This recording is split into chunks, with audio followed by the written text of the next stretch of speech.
De Monaco, on connaît le Rocher, le musée océanographique, le Palais Princier, le Grand Prix de Formule 1, le Master de tennis de Monte-Carlo, le climat méditerranéen aux étés chauds et aux hivers doux, et bien sûr, le luxe. Mais connaissez-vous le défi gigantesque que ce micro-État relève depuis des siècles ? Car Monaco est un territoire minuscule, bâti sur un promontoire rocheux avançant dans la Méditerranée, coincé entre la France et l'Italie. Il s'étire sur à peine 4 km de long, mais concentre une histoire et une ambition hors normes. D'où vient le nom de Monaco ? Plusieurs hypothèses coexistent. La plus ancienne renvoie aux Ligures, un peuple pré-romain du nord de l'Italie qui appelait ce lieu Monoikos. Une autre piste vient de l'Antiquité grecque. Le héros Héraclès, Hercule pour les Romains, y était honoré sous le nom d'Héraclès Monoikos, le héros solitaire. C'est d'ailleurs de lui que vient le nom du port Hercule, le grand port de Monaco. Bien avant les gratte-ciel, le rocher a vu défiler les peuples.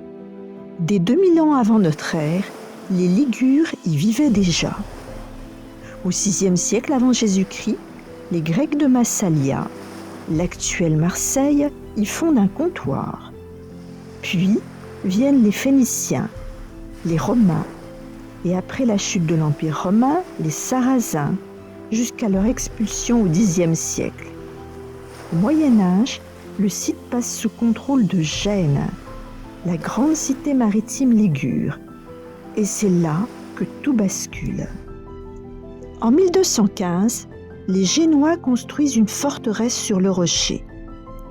Mais en 1297, un épisode digne d'un film change le destin du lieu. Deux hommes, déguisés en moines franciscains, demandent l'hospitalité aux soldats de la forteresse. Parmi eux, François Grimaldi, surnommé Malisia, le rusé. Une fois les portes ouvertes, les soldats génois favorables au Grimaldi entrent et s'emparent du rocher. Depuis ce jour, la dynastie des Grimaldi règne sur Monaco. Plus de 7 siècles de continuité dynastique. En 1911, Monaco devient une monarchie constitutionnelle. Et depuis le traité de 1861, son indépendance est garantie par la France. Aujourd'hui encore, le souverain Albert II incarne cette continuité unique en Europe. Avec un peu plus de 2 km², Monaco est le deuxième plus petit État de la planète, juste après le Vatican.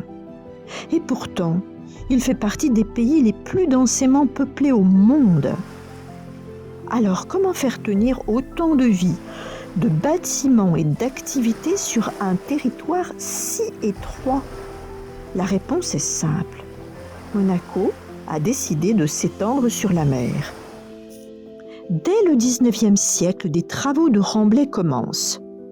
On gagne du terrain sur la Méditerranée pour construire une voie ferrée, un port, puis des quartiers entiers. Au début du XXIe siècle, une digue semi-flottante est édifiée pour protéger de nouveaux terrains gagnés sur l'eau. Et en 2024, un nouveau quartier maritime, l'extension du Portier, est inaugurée, ajoutant encore de l'espace habitable. Aujourd'hui, Monaco est une ville verticale.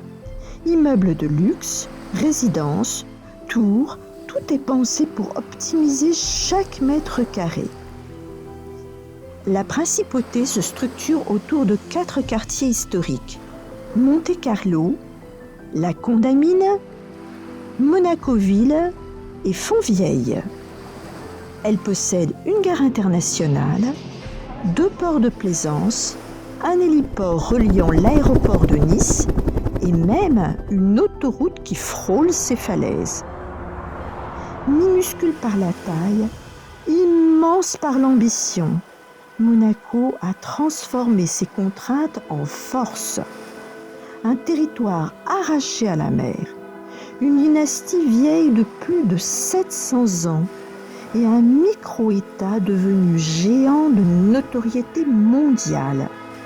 Monaco, le paradoxe du petit géant.